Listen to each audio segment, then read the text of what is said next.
Bonjour, dans cette vidéo, je vais vous montrer les étapes de l'installation et de la configuration du serveur DHCP. Normalement, pour obtenir une adresse IP, il y a deux méthodes, soit manuelle dans laquelle on choisit notre adresse IP de notre machine, ou dynamiquement, ou un serveur qui nous fournit cette adresse. Ce serveur s'appelle un serveur DHCP.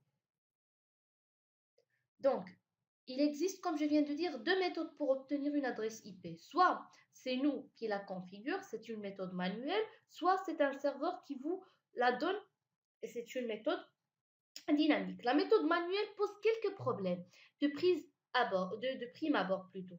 En effet, vous avez vu que euh, pour qu'une machine puisse communiquer avec ses voisins, son adresse IP devrait se trouver dans le même réseau que les autres machines. Pour sortir du réseau local, il faut que notre machine connaisse l'adresse de la passerelle. Cela fait déjà quelques informations dont il faut avoir connaissance quand vous branchez votre ordinateur à un réseau local. Donc, on peut dire que le DHCP, le serveur DHCP, nous facilite la tâche. Pour l'installer, il faut suivre les étapes suivantes. Donc, tout d'abord, on va vers ajouter des rôles et des fonctionnalités. Une fois sur le gestionnaire du serveur, on clique sur ajouter des rôles ou des fonctionnalités. D'accord? Suivant. On laisse par défaut l'installation basée sur un rôle ou une fonctionnalité.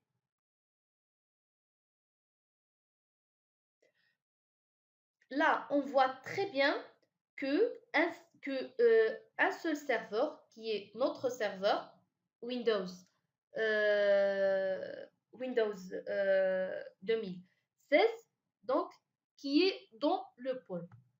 Donc, seulement on va le sélectionner et cliquer sur Suivant. Après, nous sommes maintenant dans la fenêtre de la sélection des rôles. Nous allons donc installer le rôle DHCP. Pour cela, on coche simplement le DHCP dans la fenêtre de la sélection des rôles. Donc, où est-ce qu'il est le DHCP? Donc, DHCP. Il est là, serveur DHCP. Donc, et on clique sur Ajouter des fonctionnalités. Donc, suivant.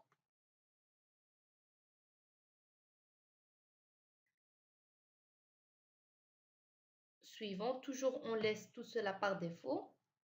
Donc, après avoir ajouté les rôles, donc, on va maintenant ajouter les fonctionnalités supplémentaires comme je viens de le faire euh, avant quelques secondes.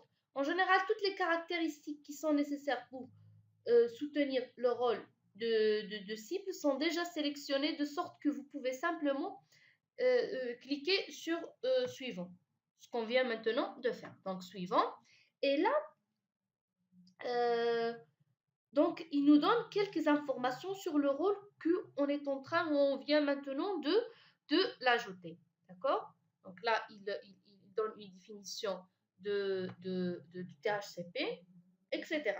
Donc, on clique sur Suivant.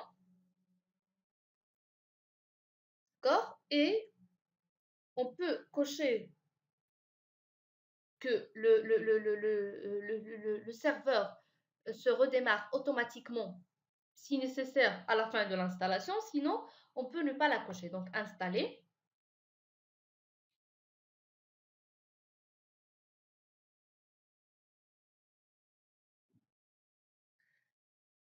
Et il faut attendre jusqu'à ce que l'installation se termine pour passer à la configuration.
Une fois que l'installation de DHCP est terminée, on ferme, puis on clique sur ce drapeau-là. On voit très bien ici que l'installation a réussi du DHCP. On clique sur terminer la configuration de DHCP.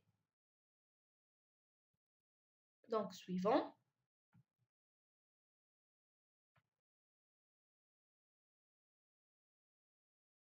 Donc, ça, c'est le nom de notre compte. Donc, on peut le changer comme on peut utiliser notre compte comme on peut le laisser. D'accord? Valider. Donc,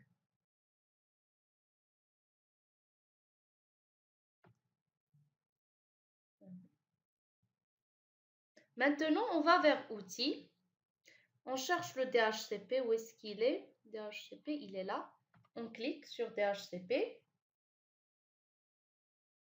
Donc, depuis cette console-là,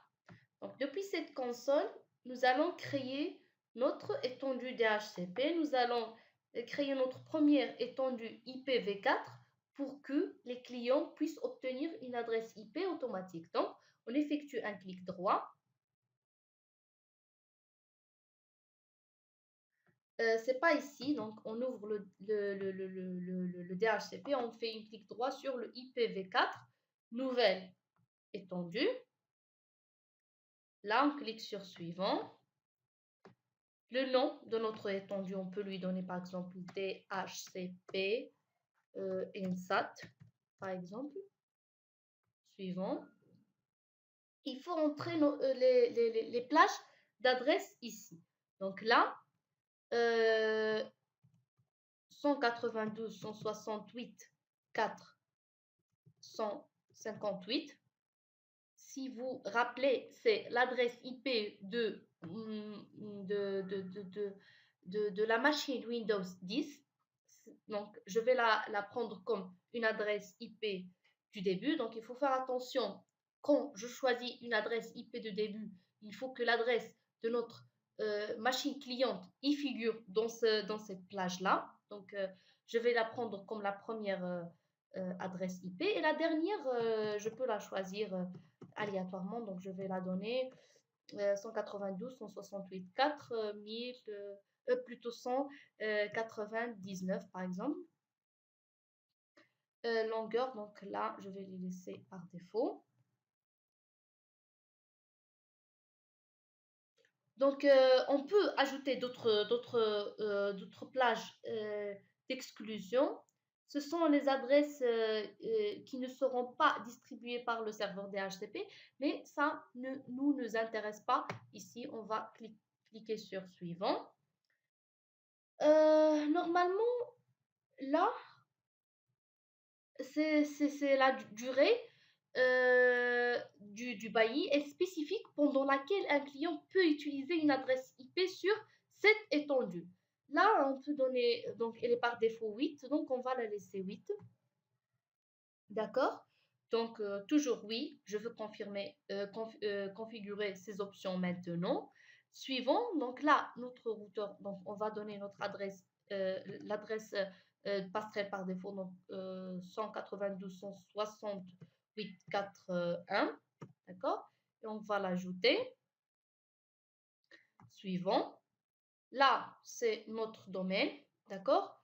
Le nom du serveur, donc, on peut le laisser vide, mais l'adresse, on doit la remplir. Donc, notre adresse de notre serveur DNS, c'est 192.168.4.11. D'accord? C'est ça. Donc, on ajoute. Très bien. Il a été ajouté. Donc, suivant. Donc là, le serveur Wins, là, on laisse tout par défaut. Donc, vous voulez activer cette étendue maintenant? Oui, exactement.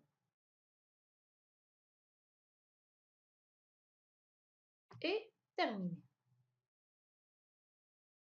Donc, on voit très bien que l'installation de DHCP a été bien faite ainsi que la configuration.